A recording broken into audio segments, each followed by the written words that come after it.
E aí, meu povo, tamo de volta para mais um vídeo do nosso mês do Halloween ano 10, gente. Hoje o vídeo vai ser nesse cenário aqui mesmo, porque o cenário a minha biblioteca tá ocupada. Eu andei fazendo umas limpezas ali, separei muito livro para doação, separei 270 livros para doação, então tá meio difícil de gravar lá nesse momento. Mas hoje vai ser aqui e vamos continuar normalmente com o nosso mês do Halloween. Vamos conversar de um conto que mistura faroeste com terror. Tá chovendo, viu, gente? Tá relampeando, tá trovão, tá uma beleza. Clima perfeito para nós conversar sobre um conto do Robert E. Howard. E o conto em questão se chama... Calma, que eu vou vir aqui e mostrar para vocês. Tem ilustração. O Horror da Colina. Olha aqui, pessoal. Então, vem comigo logo depois da nossa abertura especial de mês do Halloween.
Então, gente, vamos continuar com o nosso mês do Halloween. Tá dando trabalho, gente. Valorizem aqui o Booktuber, porque tá dando trabalho. Gravar vídeo todo dia não é fácil. Então, vamos lá. Antes, os recadinhos básicos. Já deixa o dedão pra cima aí logo do começo do vídeo, já, pra poder ajudar no engajamento aqui do canal. Esparrama esse vídeo pro povão aí que vocês conhecem, povo que gosta de literatura de terror, povo que gosta de filmes de terror. Compartilha com todo mundo aí no seu Instagram, no seu Facebook, no seu Twitter, no WhatsApp. Vai esparramando pra todo mundo aí, porque é muito importante, gente. Outra coisa, tá tendo sorteio aqui no canal. Eu vou deixar aqui em cima nos cards o vídeo onde eu explico as regras para esse sorteio. Mas eu vou estar sorteando então 3 livros. Um do Stephen King, um do Edgar Allan Poe e um do H.P. Lovecraft. É só ir lá no vídeo pra você poder ver o livro e saber as regras direitinho. Tá facinho, gente.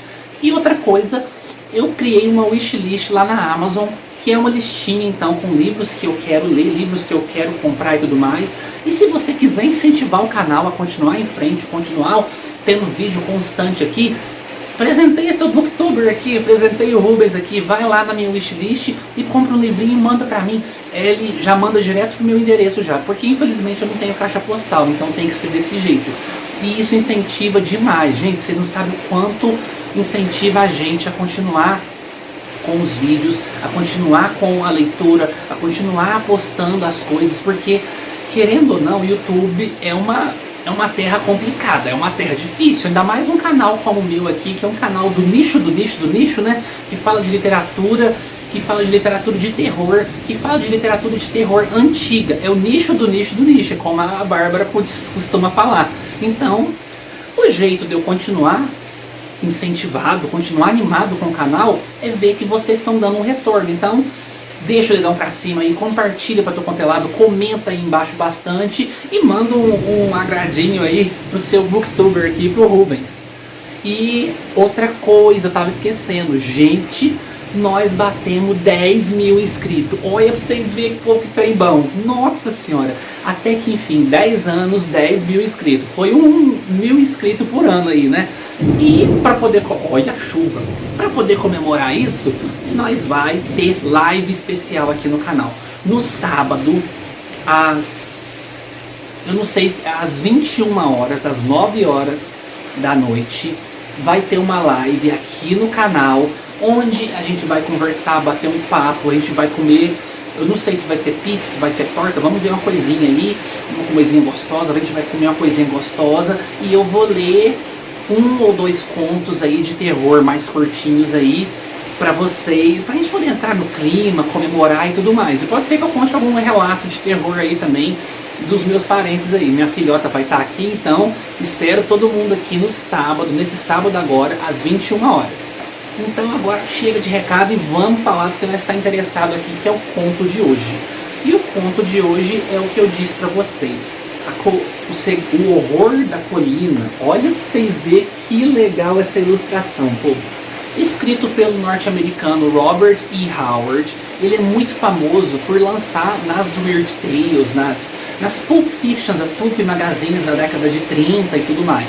E ele lançou muita história na Weird Tales. E criou seu personagem mais icônico, Conan, o Bárbaro, o Cimério. Gente do céu, Conan é muito bom. Vocês precisam de ler o Conan. Inclusive eu vou trazer livros do Conan aqui no canal. Vou fazer um projetinho do Conan bem legal aqui. E esse aqui é um livro que o Robert E. Howard escreveu nesse subgênero aqui, ó, Weird Western.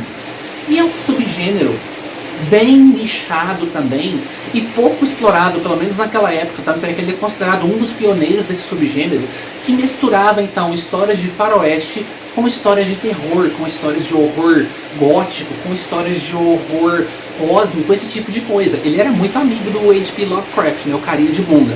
Eles trocavam cartas direto assim, e o Lovecraft incentivava ele a colocar histórias de horror cósmico nos contos dele. Então, e o Robert E. Howard também trocava personagens, trocava figurinha, trocava personagens, trocava gênero entre as suas histórias. Então, o Lovecraft incentivando ele acabou escrevendo esse primeiro conto, que foi lançado em 1932. Ele saiu na Weird Tales de maio de 1932. E esse livro aqui é um livro bem recente, ele saiu, eu acho que foi nesse ano mesmo de 2021, que saiu pela editora Clock Tower, pessoal. Então, se você quiser comprar esse livro, eu vou deixar fixado aqui no primeiro comentário o link da loja da editora, onde você pode comprar o livro da Clock Tower. Também vai estar fixado aí no primeiro link aí a minha wishlist da Amazon, se você quiser presentear. Voltando aqui. A gente vai ter então uma das primeiras histórias da literatura norte-americana, da literatura em geral, que mistura então histórias de faroeste com histórias de terror. E aqui a gente vai ter a figura do vampiro. Gente, eu achei muito legal. Olha essa ilustração, que bonita. E você vai ter a figura do vampiro aqui. Nós temos esse personagem principal, como é o nome dele?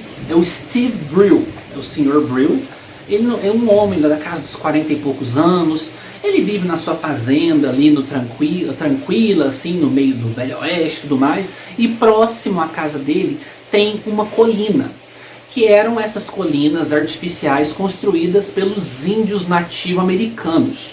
Era uma colina construída como se fosse no formato de uma pirâmide, só que ela construída com terra mesmo, com pedras, esse tipo de coisa. E eles faziam isso para poder enterrar os seus caciques, os homens importantes das suas tribos, bem no fundo. Era uma pirâmide, só que da forma deles, sem aquela construção robusta que as pirâmides egípcias têm. E essas colinas, até hoje ainda tem algumas colinas lá nos Estados Unidos ainda. E já naquela época, é uma história que, creio eu, deve se passar por volta de 1880, 1890, bem na época que o Oeste ainda era indomável, que o Oeste ainda era selvagem ainda.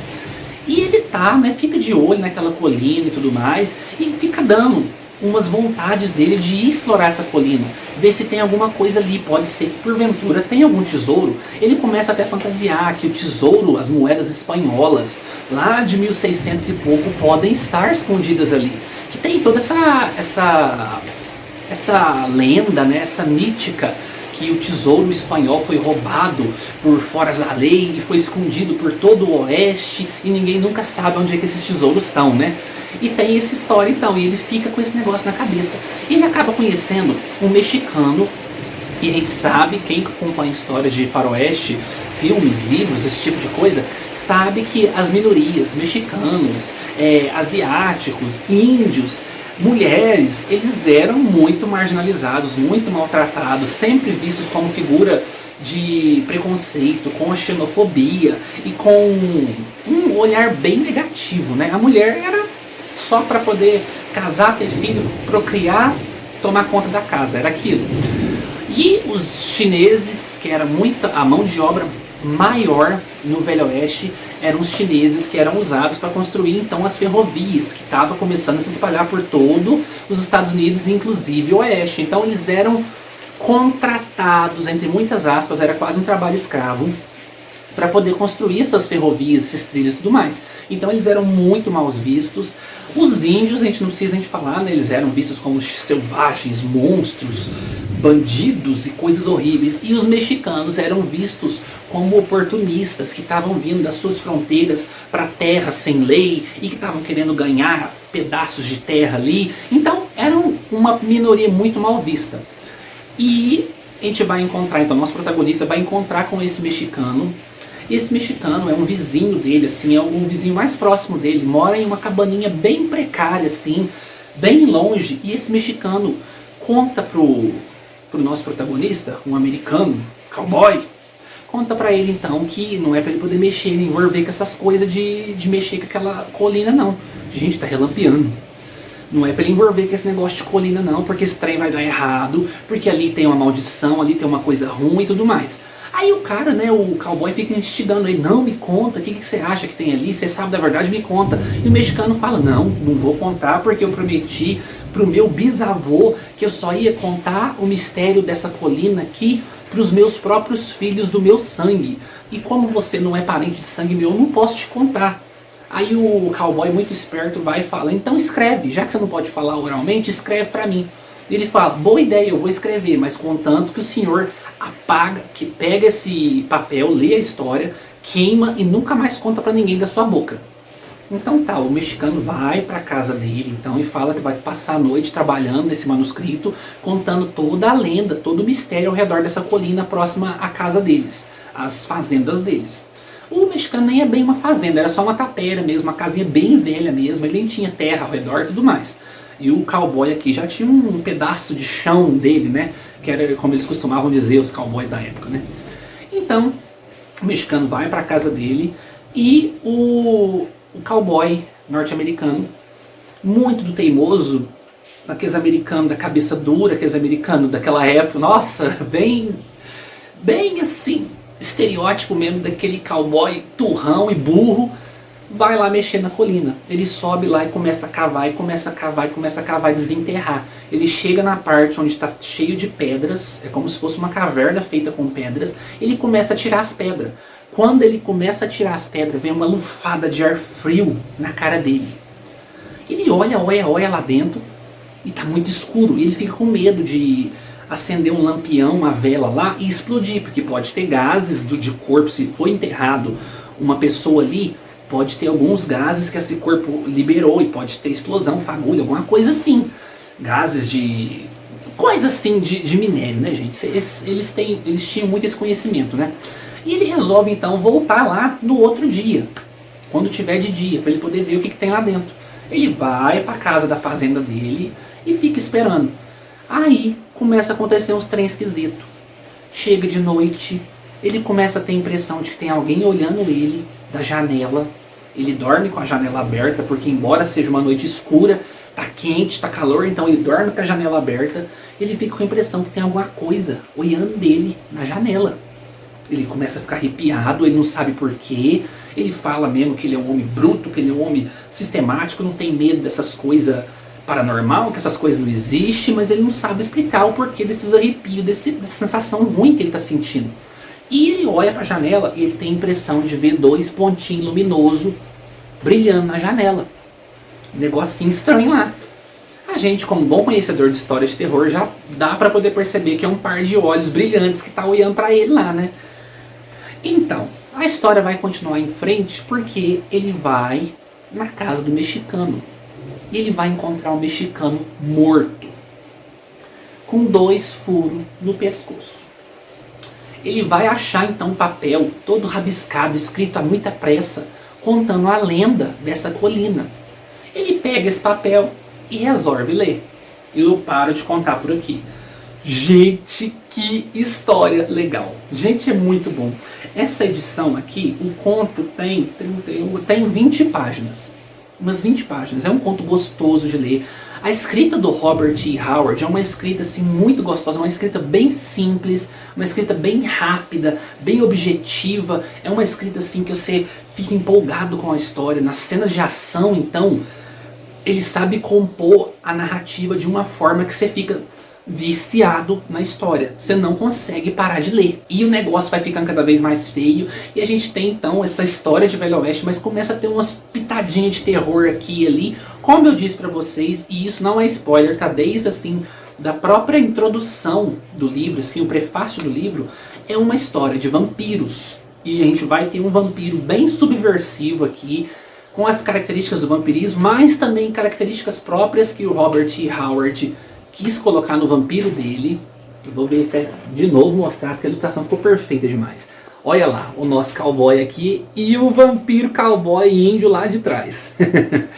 E esse conto, justamente por subverter as histórias de vampiros, caiu no esquecimento e não fez tanto sucesso, foi criticado pelos leitores da revista na época e tudo mais.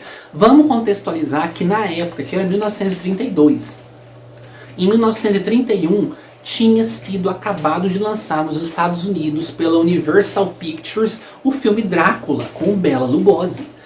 E os personagens vampirescos tiveram sua primeira onda, assim, de fama e sucesso na cultura pop, com o Drácula. Teve um resquício lá em 1922 com Nosferatu, mas 1931 com o Drácula do Bela Lugosi, uma produção norte-americana de alcance mundial, foi um grande sucesso. E começou a surgir um bando de história de vampiro em HQs, revistinhas, aquelas Creepy, Cripta, essas revistinhas, Eerie, essas revistinhas que saíam nas bancas, contavam um bando de história de vampiro. Tinha um monte de conto de vampiro saindo assim toda semana nessas revistas pulp. E então a característica vampiresca estava muito bem definida, muito bem traçadinha, com o vampiro que morre com a estaca no coração, o vampiro que só anda durante a noite, o vampiro que vira morcego, que vira névoa, esse vampiro bem Drácula do conto do livro do Bram Stoker.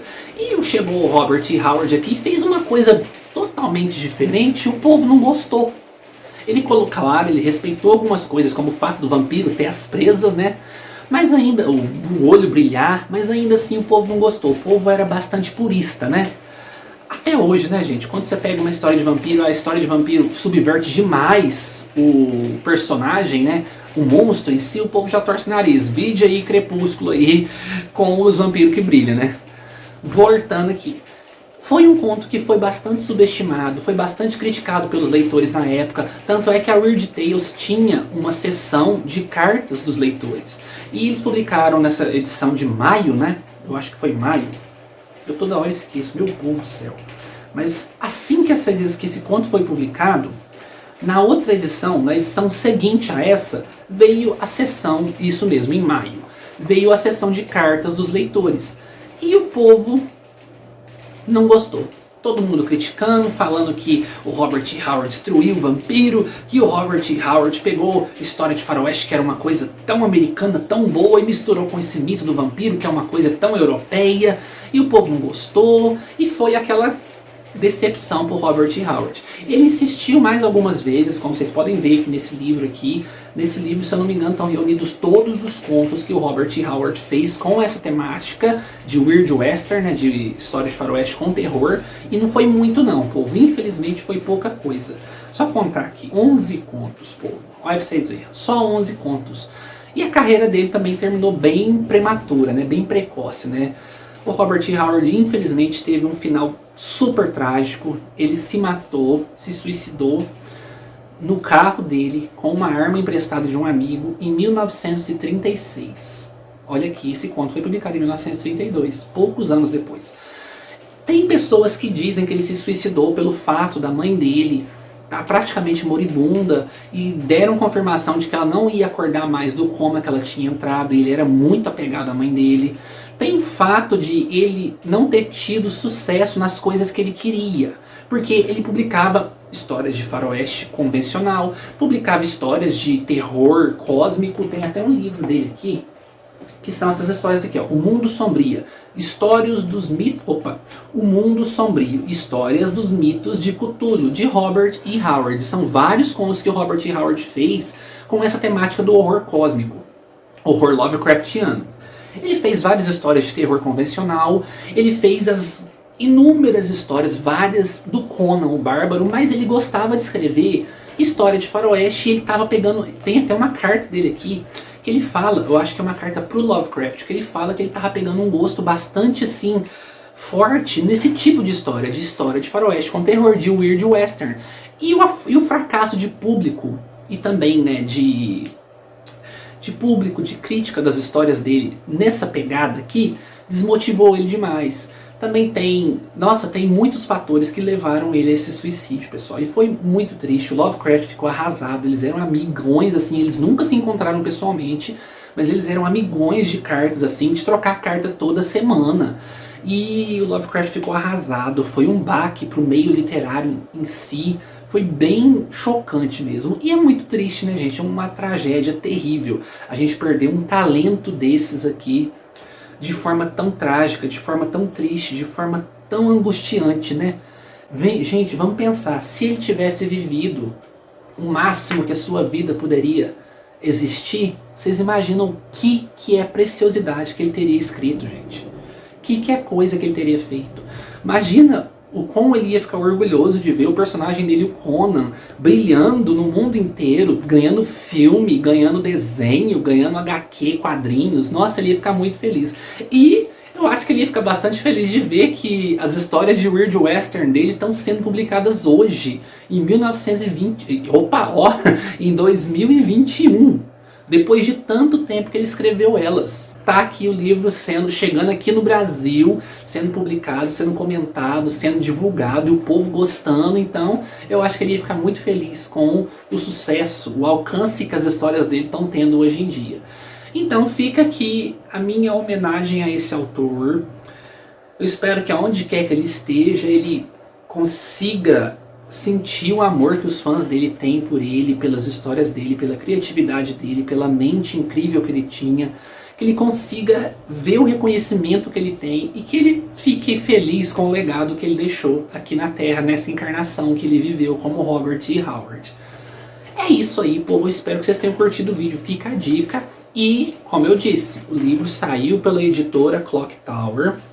Vai estar fixado aqui no primeiro link para vocês irem lá no site da editora para poder comprar. O Denilson, que é o editor-chefe da editora, ele é um cara muito bacana, ele manda o livro bonitinho para você, ele vende em cartão, em boleto, e vocês podem comprar que é confiável e o livro vem perfeito, né, gente? Olha, eu não mostrei, mas olha essa capa, que legal, essa contracapa. E o livro, além dos contos, tem um material assim de apoio muito rico, porque tem introdução, olha aqui para vocês verem. Tem uma introdução ao livro, as histórias do Weird Western. Tem o Weird Western sendo situado nos dias de hoje, nos nas HQs, nos quadrinhos. Tem descrevendo como é que esse gênero foi se expandindo. Tem muitos apêndices aqui, tem uma breve biografia do autor, tem muita coisa legal. Então é um livro assim muito caprichado, vem até marcadorzinho, gente. Olha pra vocês verem, que chique. Então é um livro muito caprichado, eu recomendo demais que vocês comprem os livros da editora Clock Tower, porque eles são magistrais. Então fica a dica aí. E vamos lá. Amanhã vai ter vídeo novo, como sempre, tá tendo vídeo todo dia nesse nosso mês do Halloween. E amanhã vai ter um vídeo desse livro aqui, pessoal, ó. Histórias curtas de horror, da editora Pé da Letra. E nós vai conversar sobre o conto O Sorriso do Morto, do Francis Marion Crawford. Povo, que conto! Que conto! Amanhã nós conversamos mais sobre ele. Espero que vocês tenham curtido o vídeo de hoje. Deixa o dedão pra cima aí e até amanhã, povão. Tchau, tchau!